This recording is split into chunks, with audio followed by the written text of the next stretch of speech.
ya desde hace buen rato, por lo menos dos últimas elecciones presidenciales, el candidato antisistema tiene apergollados a los partidos políticos, al propio sistema. Entonces se están desplegando una serie de campañas y de iniciativas para impedir el triunfo de Andrés Manuel López Obrador otra vez, la tercera, ¿no? Pero en estos momentos la marea o los vientos corren en contra de los gobiernos neoliberales en el mundo, o dicho de otra manera, los candidatos antisistema que empezaron a expresarse hace unos 20 años a través de las opciones de izquierda, como en el caso ahora más reciente de Bernie Sanders en Estados Unidos, pero que en los últimos años se ha dado un viraje inocultable hacia la derecha y la ultraderecha, ¿no?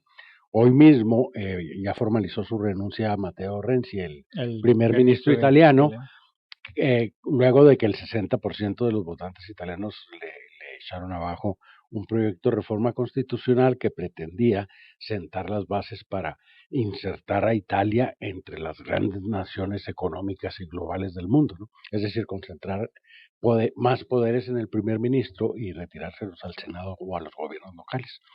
El comercio global y todo esto, ¿no? Que se ha estado desplegando en todos lados.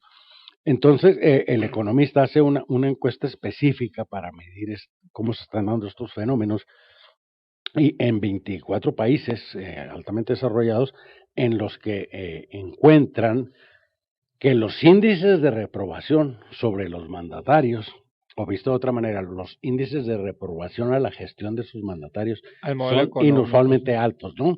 Atribuidos desde luego a esta política global en términos generales, con sus particularidades en cada país. Irónicamente, de estas 25, naciones, las que salen mejor evaluadas son aquellas comandadas por gobiernos autoritarios como China, Arabia Saudita, Turquía incluso, ¿no? Gobiernos que tienen absoluto control sobre los medios, donde no hay prensa libre. Sí, y que están más aislados, ¿no? Incluso. Bueno, tú lo ves, o sea, cuando cualquier gobierno empieza a ser puede ser gobierno estatal, como se ha dado aquí en México, cuando un gobierno empieza a dar un viraje hacia el autoritarismo, al primero que ataque es a los medios de comunicación.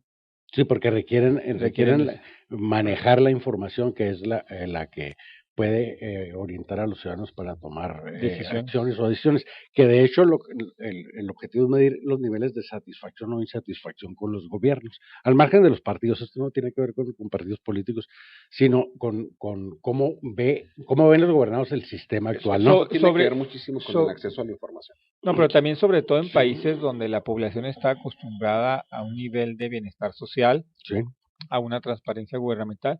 En México, o sea, pasar de pobres a poco más pobres en realidad no. México es de los peores evaluados, fíjate, curioso. El peor evaluado ahorita es Corea del Sur.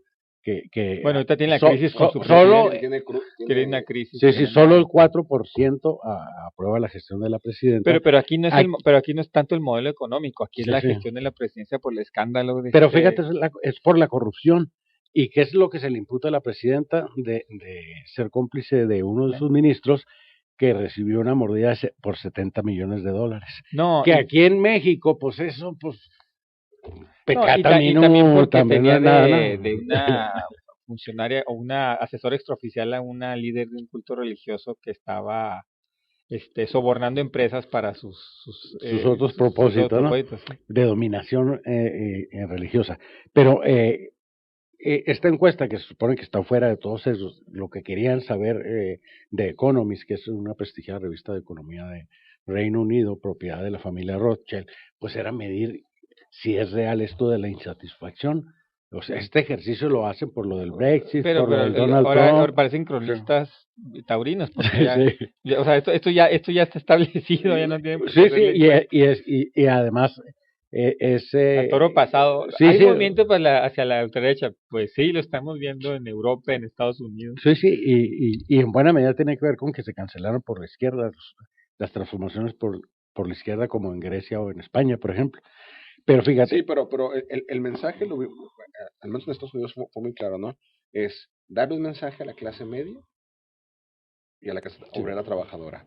Por un lado, Bernie Sanders dio el mismo mensaje, tenemos que rescatar la industria. Y levantó increíblemente. Y por otro lado fue Donald Trump. El mensaje básicamente es el mismo, dirigido a diferentes mercados, a diferentes segmentos. Pero aquí es donde hace el analista Farid Zakaria, que nos dice que el mundo globalizado está trayendo una transformación que produce malestar en la población, y que esta población como que siente ese malestar, pero no concreta ubicar dónde está la sabe casa. que algo está mal, pero no encuentra el responsable. Entonces llegan estos grupos de ultraderecha y agarran el chivo expiatorio a los inmigrantes y a las minorías. En el caso de Trump agarró a los mexicanos y a los musulmanes. En los Brexit también eran los inmigrantes. Exactamente. Entonces esta inconformidad de la población, pues básicamente la canalizan y la... Es nomás ponerle un rostro, ¿no? Que fue la diferencia de Bernie Sanders. Bernie Sanders no empezó a atacar a los inmigrantes ni a los... Él iba contra Wall Street, ¿no? Pero también le puso rostro, ¿no? A los corporativos, al lobby en Washington, a Wall Street. También le puso un rostro. Que será una de las razones por las que Bernie Sanders no llegó a la candidatura. Pero si hubiera estado en las boletas, probablemente habría ganado Bernie Sanders. No, bueno, pero es decir, porque te estás identificando. Es decir, hay algo ahí, ¿no? Que la mayoría de la gente en todas estas naciones desarrolladas dice, esto está mal, no está bien.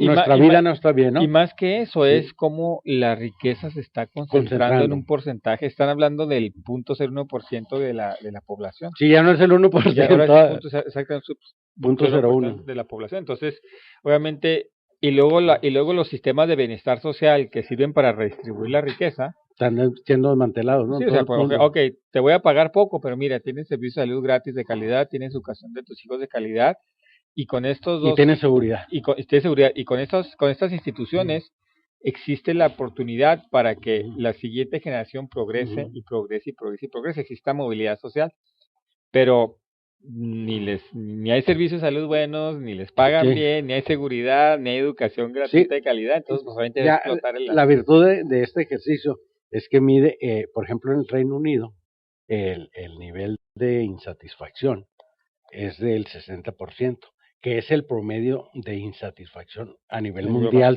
Es decir, el 60% de los habitantes del mundo, que es una generación evidentemente, pero es un referente, el 60% de los habitantes están molestos, enojados y están en desacuerdo con el sistema.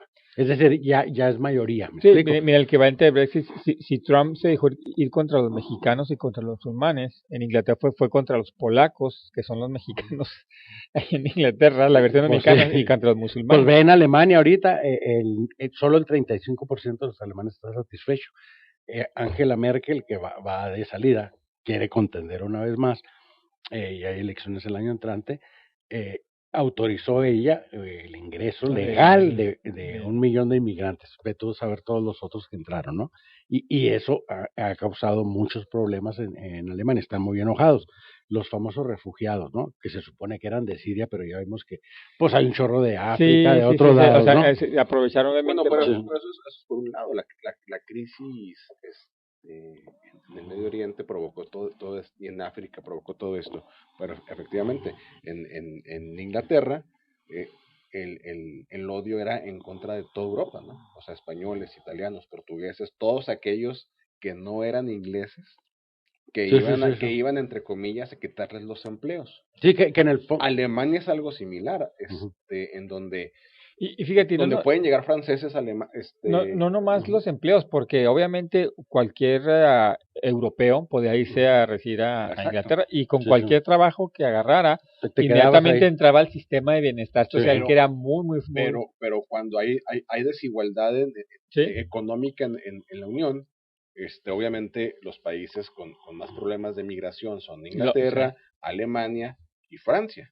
Y empiezas a ver que Portugal, España, Italia, Sí, los inmigrantes africanos y del Medio Oriente, pero siempre que van y están en las costas de Italia y, por ejemplo, de Grecia. Ellos dicen, si yo no me quiero quedar aquí, yo quiero ir a Alemania. O sea, que lo que quieren es subir, cada vez suben más, ¿no? Pero fíjate, que es lo interesante, porque esta misma insatisfacción que aquí en Europa, por ejemplo, los países de Europa del Norte, tiene que ver con que se le puso el rostro de los inmigrantes nada más, ¿no?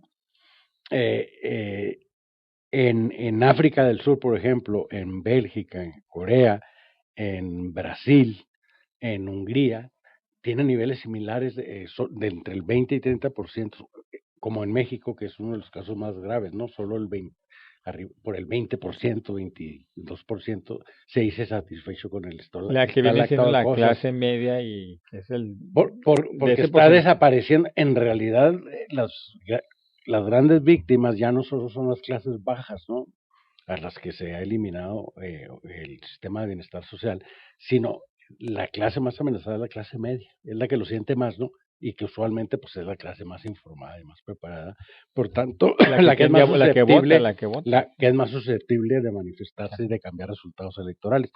En Francia acaba de anunciar el presidente Hollande que ya no va a contender, porque además trae índices de aprobación como Peña Nieto del 20-24%.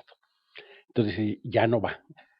Parece inatajable que la ultraderecha podría no ganar. Está Marine Le Pen, no creo que quede, pero obviamente el candidato que va a quedar sí trae un discurso de control de la migración, o sea, porque si no trae ese discurso, un componente ahí. Es un componente ya, no al extremo de Marine Le Pen, pero sí trae un discurso de control y regulación de la migración. Que probablemente repliquen lo que ocurrió en Austria, es decir, el partido en el gobierno se va al tercer lugar y quedan en la presidencia el Partido Ecologista y el partido de la ultraderecha. Entonces todos los demás partidos hacen un frente con el ecologista para evitar que gane aquella, ¿no? Pero ciertamente van a tener que poner controles porque ya ven que la población está... Sí, porque ahí se le puso el nombre de la inmigración como el enemigo, ¿no? El problema no es el control, en Estados Unidos lo vimos. El gobierno de Barack Obama ha deportado más que nadie. El problema es la etiqueta que le pones a ese control. Cuando una parte habla de ser lo más humano posible, de tratar bien a las personas, de buscar por ejemplo los Dreamers en Estados Unidos, a los niños que llegaron y que no tienen papeles, que continúan en Estados Unidos, y cuando llega otro dices, no, todos van para afuera. O sea, cuando el mismo discurso, pero con tufo de odio, pero fíjate, tenemos que ir a los